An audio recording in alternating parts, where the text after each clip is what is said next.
구약 이사야서 24장 14절로 16절이 되겠습니다. 이사야 24장 14절로 16절. 무리가 소리를 높여 부를 것이며 여호와의 위엄을 인하여 바다에서부터 크게 외치리니 그러므로 너희가 동방에서 여호와를 영화롭게 하며 바다 모든 섬에서 이스라엘 하나님 여호와의 이름을 영화롭게 할 것이라. 땅끝에서부터 노래하는 소리가 우리에게 들리기를 의로우신 자에게 영광을 돌리세 하도다. 그러나 나는 이르기를 나는 쇠잔하였고 나는 쇠잔하였으니 내게 화가 있도다. 괴율자가 괴율을 행하도다. 괴율자가 심히 괴율을 행하도다 하였도다. 오늘 함께 은혜 받을 말씀의 제목은 기독교 3대 역사. 어느 주일인가 기독교 3대 성회를 말씀드린 적이 있었고요. 오늘은 기독교 3대 역사. 여러분, 창세기로부터 시작하여 요한계시록에 이르기까지 하나님의 많은 역사들이 있습니다. 그 중에 중요한 역사가 3번 있는데 그걸 오늘 한마디로 요약해서 뭐라고? 기독교 3대 역사. 다시 말하면 전능하신 하나님이 특별한 역사를 나타내시는 것을 이름하여 기독교 3대 역사라고 합니다. 자, 첫째는 출애굽 역사입니다. 무슨 역사? 출애굽 역사. 다 같이 출애굽기 12장 37절로 42절을 다 같이 소리내서 한번 읽어보겠습니다. 읽습니다.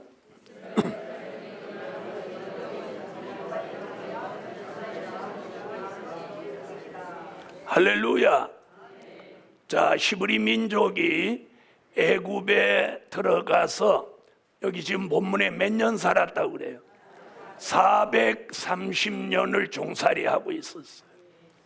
430년 기한이 차니까 모세라고 하는 위대한 지도자를 그들에게 보내가지고 바로를 꺾고 애굽에 10가지 재앙을 내리고 히브리 민족을 애굽에서 출애굽을 시킵니다. 그 역사를 이름하여 뭐라고? 출애굽 역사라고 합니다.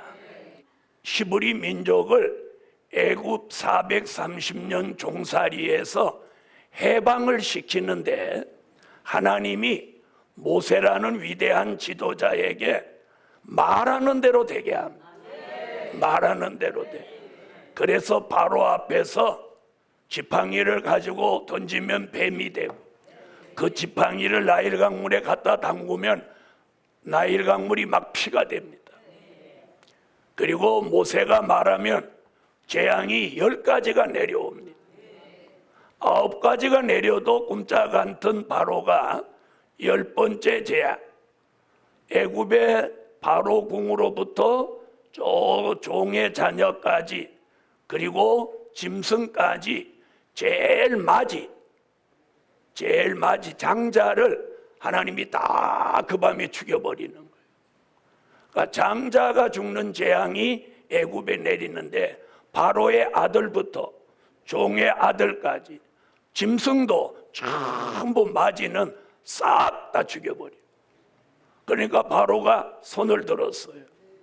그래서 히브리 민족이 애굽에서 출발해서 홍해를 건너 광야를 거쳐서 약 40년을 걸어서 약속의 땅에 들어가게 만드시는 역사가 출애굽 역사예요. 히브리 민족은 애굽에서 430년을 종살이하면서 그들은 낙심과 좌절 그리고 바로의 압박과 고난에서 하나님 앞에 막 부르짖었어요. 그랬더니 한 구원자 보호자 모세를 보내서 그들을 건져 주신 역사가 출애굽 역사다. 훗날 바울은 고린도전서 10장 1절로 12절에서 뭐라고 기록하느냐 하면, 바울이 출애굽 때 있었던 역사는 말세를 당한 우리에게 거울로 경계로 기록하여 놓았다. 아멘. 그러니까 출애굽 때 있었던 일은 우리가 살고 있는 이 마지막 때에 우리에게 경계로 거울로 기록해 놓은 말씀인 거예요. 자, 두 번째, 오순절 역사가 있습니다. 무슨 역사? 오순절 역사. 자, 다 같이 사도행전 2장을 찾으세요. 자, 1절로 4절을 다 같이 한번 소리내서 읽어보겠습니다.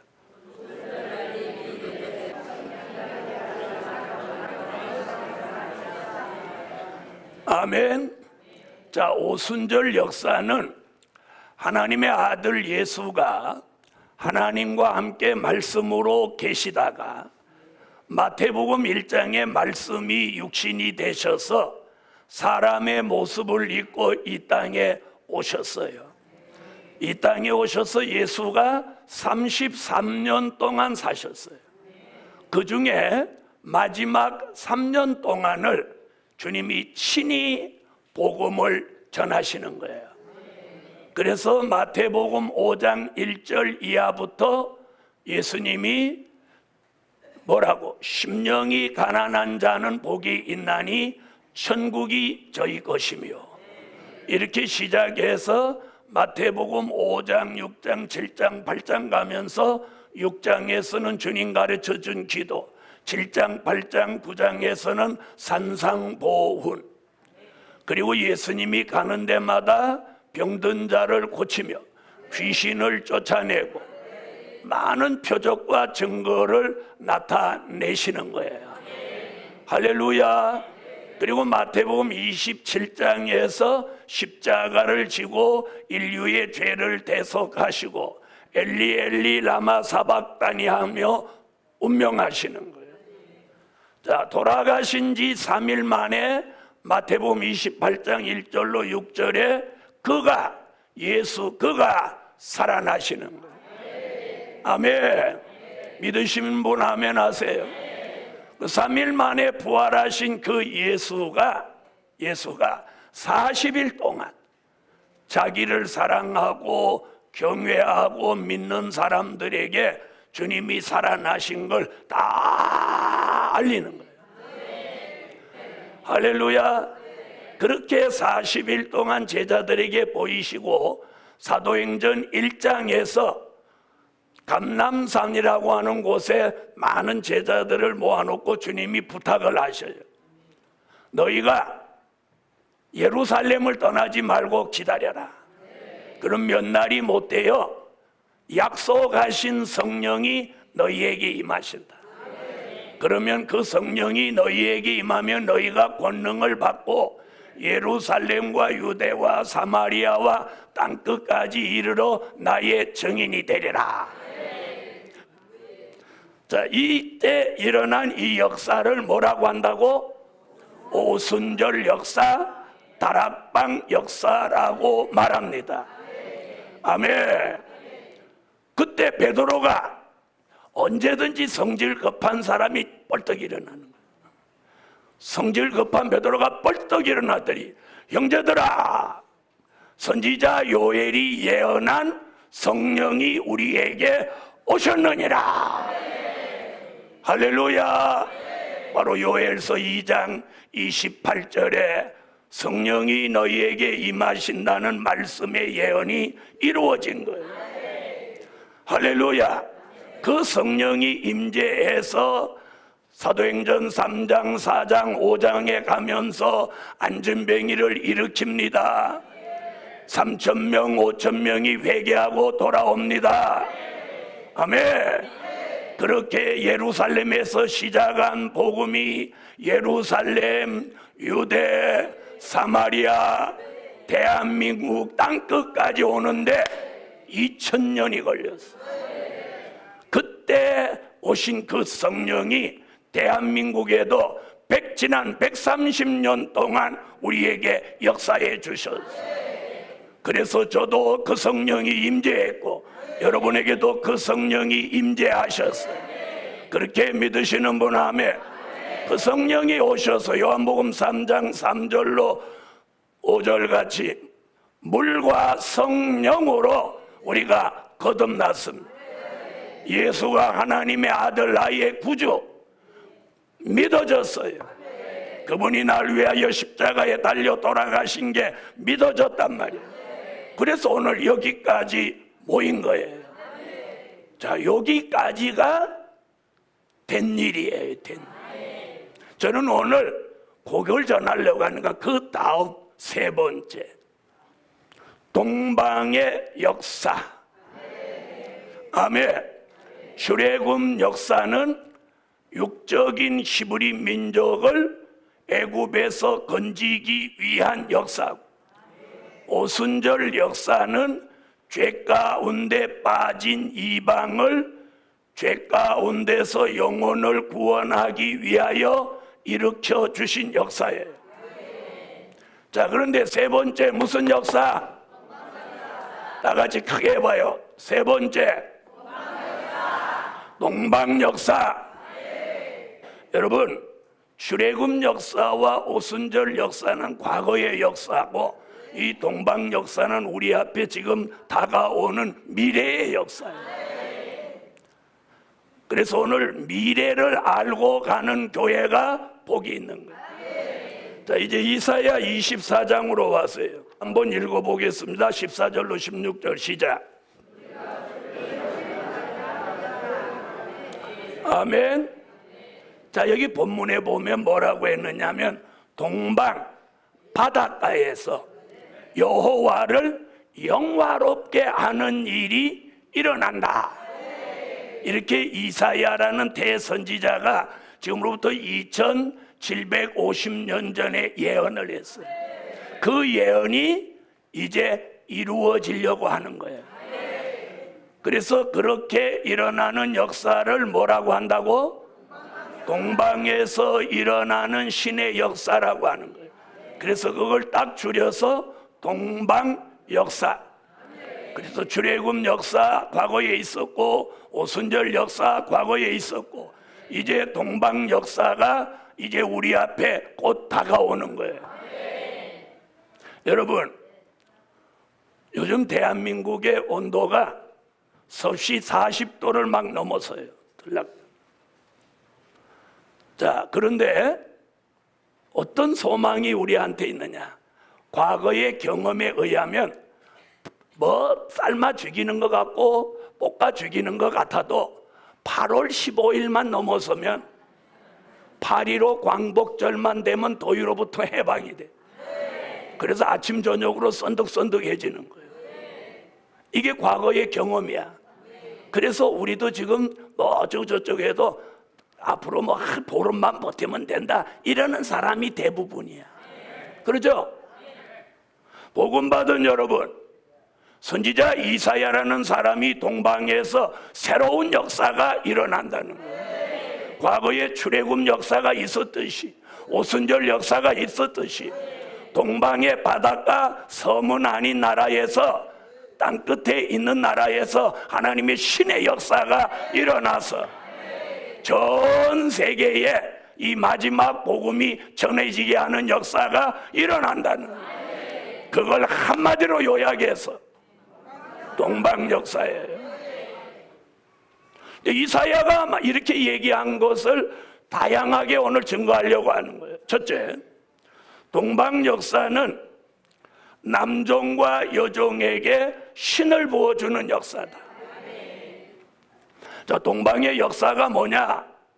이렇게 말하면 내용을 모르는 사람은 동방의 역사가 동방의 역사다 이렇게 말할 것 같지만 우리는 뭐라고 하느냐? 남종과 여종에게 신을 부어주는 역사가 무슨 역사다? 동방 역사다. 동방 역사다. 아멘? 그러면 신을 부어주는데 전 세계에 있는 사람한테 다 부어주냐? 아니. 동방에서 신을 붓는 역사가 있어요. 그걸 요엘이라는 선지자가 요엘서 2장 29절로 30절에 남종과 여종 될 사람들에게 여호와가 머리에다가 신을 붓는다는 거예요. 이 성경을 찾아 읽으면 시간이 많이 가니까 자, 바로 설명을 하겠습니다. 이게 선지자 요엘의 예언이에요. 자, 앞으로 하나님이 예정해 놓은 종들이 있어요. 그 종들은 선지서와 요한계시록에 관심이 생기고 미래는 어떻게 될 것인가? 내 미래는 어떻게 되고 내 가정의 미래는 어떻게 되고 이 나라의 미래는 어떻게 되고 지구의 미래는 어떻게 될 것인가? 이런 걸 고민하는 사람이 아무도 없어. 우리는 이제 고민해야 돼요. 그런데 하나님의 섭리가 있는 사람에게는 그런 뜻이 있는 사람에게다가 신을 붓는다는 거예요. 그 신은 이사야 11장 2절로 3절에 보면 여호와의 신인데 지혜의 신이다, 총명의 신이다, 모략의 신이다, 재능의 신이다, 지식의 신이다. 여호와를 경외하는 신이 이사야 59장 19절로 20절에 보니까 하수같이 내려온다. 그러면 이사야 60장 1절에 신을 받은 종이 아름다운 소식, 즉 다시 오시는 재림의 주를 알리는 소식을 전하게 된다. 이걸 단편적으로 무슨 역사? 이게 동방 역사다. 자, 두 번째는 하나님의 인을 치는 역사다. 자, 동방 역사는 뭐라고요? 하나님의 인을 치는 역사예요. 요한계시록 7장 1절로 4절에 보면 해돋는 놓은 곳에서 다른 천사가 하나님의 인을 가지고 올라와서 하나님의 뜻이 있는 종들의 이마에다가 이렇게 도장을 찍어요.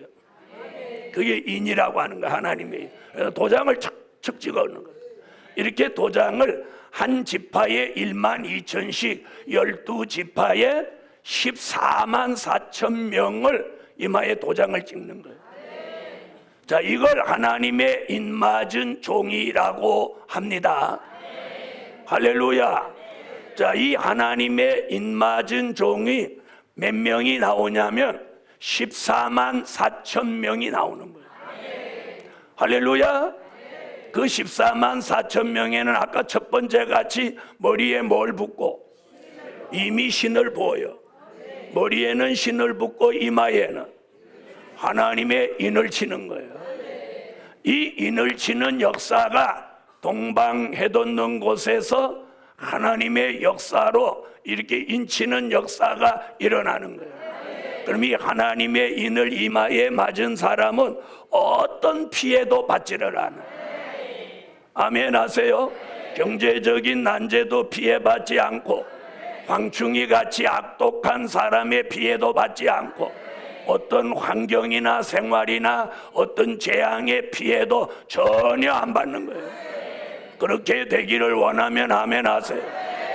아무 재앙을 안 받고 하나님의 보호 속에 살게 되는 종이 14만 4천이 나온다는 거예요. 이게 성경이고 이게 진리예요. 아멘. 그래서 이 하나님의 인을 맞은 사람은 뭐가 있느냐면 선지서와 요한계시록 될 일의 말씀에 대한 절대성이 여기 생기는 거예요. 절대성이 생겨요. 아멘. 그래서 하나님의 인을 맞으면 이 생각의 변화, 사상의 변화, 정신의 변화, 혼의 변화가 오는 거예요. 그래서 생각하는 게 다른 사람하고 달라. 어떻게 해야 내가 하나님의 뜻을 이루어 드리지? 어떻게 해야 이 될 일의 말씀이 전국에 전해지고 전 세계에 전해지지? 그 일에 내가 무엇을 해야 되지? 이런 생각이 들어오는 거예요. 그런 생각이 있으신 분 아멘. 이 사람이 하나님의 인맞을 종이에요. 그래서 하나님의 인치는 역사가 동방의 역사다. 아멘. 자, 그 다음 세 번째는 다시 예언하는 역사다. 무엇하는 역사다? 다시 예언하는 역사다. 요한계시록 10장 11절에 보면 조금 두 번째 말한 하나님의 인맞은 종 14만 4천이 다 채워지면 그 종들이 한 곳에 모여서 마지막 여호와께 예배를 드리는 거예요. 아멘. 14만 4천이 한 곳에 모여서 마지막 찬양하고 하나님 앞에 부르짖고 기도하고 예배를 드립니다. 그리고 14만 4천이 전 세계로 나가서 요한계시록 10장 11절 같이 다시 예언이라는 걸 하는 거예요. 그 다시 예언의 핵심이 뭐냐? 예수 그리스도가 다시 오신다. 재림의 주가 다시 오신다. 주의 재림이 가까우니 회개하라. 이렇게 외치는 거예요. 한국에서도 외치고 일본에서도 외치고 아멘. 중국에서도 외치고 미국에서도 외치고 전 세계로 14만 4천이 다 나가서 외치는 거예요. 이걸 뭐라고 한다고? 다시 예언. 다시 예언을 하는 거예요. 다시 예언하는 목적은 그렇게 다시 예언을 하면 계시록 7장 9절로 14절에 전 세계에서 능히 셀 수 없는 사람들이 물과 성령으로 거듭나고 예수의 보혈로 속죄함을 받은 예수 믿는 사람들이 회개하고 따라 나오는 거예요. 얼마나 많이 나오는지 사람이 셀 수 없다는 거예요. 이런 사람을 살려내는 역사가 동방 역사예요. 동방 역사예요. 그럼 잘 들어보세요. 여러분, 예수 잘 믿어야 됩니다. 예수 믿어야 천국 갑니다. 여러분, 예수 믿는 사람 그렇게 거짓말하면 안 됩니다. 이런 수준하고 하나님의 인맞은 종들이 신을 받아 나옵니다. 인맞은 종이 14만 4천이 나옵니다. 이런 종들이 전 세계적으로 다시 예언합니다. 계시록 11장 3절로 6절에 다시 예언하는 종들에게는 엘리야와 모세가 행했던 두 가지 역사를 합하여 주십니다. 이런 걸 성경에서 뭐라고 하냐면 두 증인의 권세라고 하는 거예요. 그래서 엘리야 같이 하고 모세 같이 하는 거예요. 엘리야 같이 기도하는 대로 되는 거예요. 모세 같이 말하는 대로 되는 거예요. 이런 종이 나와서 재림의 주를 외치고 사람을 살려내는 거예요. 이런 계획을 하나님이 선지서와 계시록을 통해서 우리 교회를 중심해서 이걸 알려주는 거예요. 왜? 그 일을 하라고. 그래서 하나님의 인맞은 종들이 다시 예언하는 역사가 뭐다? 동방 역사다. 아멘. 자, 그 다음에 네 번째는 하나님의 영광을 나타내는 역사예요. 여러분, 사람 보기에는 별로 신통치 않게 생겼는데 머리에 신을 받았어. 별로 똑똑하게도 안 보이는데 이마에 인을 받았어. 그런 종이 말씀을 외치는데 신과 같아. 펄펄 날아. 그리고 말하는 대로 막 역사가 일어나. 불을 부르면 불이 내려, 생수를 부르면 생수가 내려. 이게 이사야 49장 1절로 3절에 하나님의 영광을 나타내는 역사예요. 할렐루야. 앞으로 하나님의 인맞은 종이 다시 예언하는 동방 역사가 일어나면 정말 놀라운 역사가 일어납니다. 자, 다섯 번째, 이사야 46장 10절로 11절에 보면 동방 먼 나라에서 일어나는 역사다.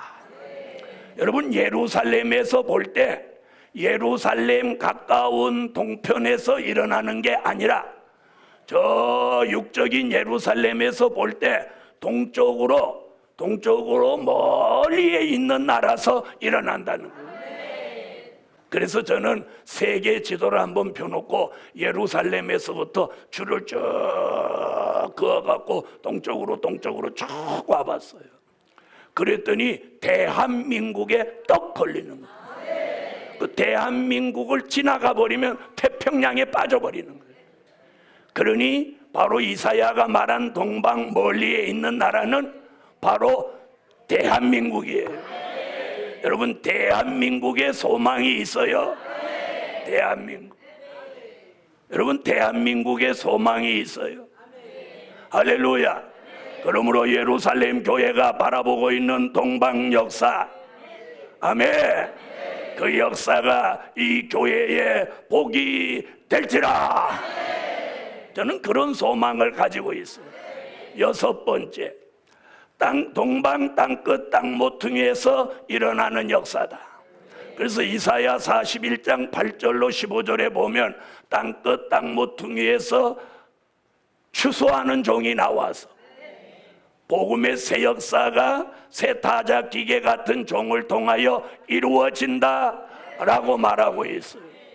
자, 일곱 번째는 유다서 1장 5절에 보면 출애굽 때 역사 다시 생각나게 하는 역사다. 이게 무슨 역사다? 이게 동방 역사다. 복음 받은 여러분, 출애굽 역사가 일어났고 오순절 역사가 일어났듯이 이제 모든 성경의 예언이 마지막에 동방의 역사가 있다고 예언합니다. 아멘. 이 예언이 성취돼요. 그래서 대한민국은 세계적인 나라가 된다는 게 성경의 예언이에요. 그러므로 그런 나라로 가는 과정에 있어서 일어나는 크고 모든 일들은 하나님이 하시는 거예요. 국가적인 일이든 교회적인 일이든 가정적인 일이든 모든 것은 하나님이 하신다. 믿고 가라. 왜 하나님이 하시냐? 그분이 주인이시니까. 그분의 계획이에요. 그분의 섭리예요. 그분이 작정하고 계신 거예요. 그러므로 그 역사를 알고 거기에 맞게만 살려 하나님이 함께하는 종이 됩니다. 그래서 동방 역사는 남종과 여종에게 신을 붓는 역사다. 하나님의 인을 치는 역사다. 아멘. 하나님의 영광을 나타내시는 역사다. 동방 먼 나라에서 일어나는 역사다. 동방 땅끝 땅 모퉁이에서 일어나는 역사다. 출애굽 때 역사 다시 생각나게 하는 역사다. 그래서 서두에 말씀했듯이 바울이 고린도전서 10장 1절로 12절에 말세를 당한 우리에게 경계로 거울로 기록해 놓았다. 이사야 11장 16절에 보면 출애굽 때 같은 역사 일어난다. 미가서 7장 15절에 보면 모세 때에 있었던 역사가 또 다시 한번 일어난다 라고 말씀하고 있어요. 그러므로 예루살렘 교회여, 동방 역사를 바라보는 이 교회가 하나님의 영광을 나타낼 줄 믿습니다. 결론은 다가오는 동방 역사를 준비하자.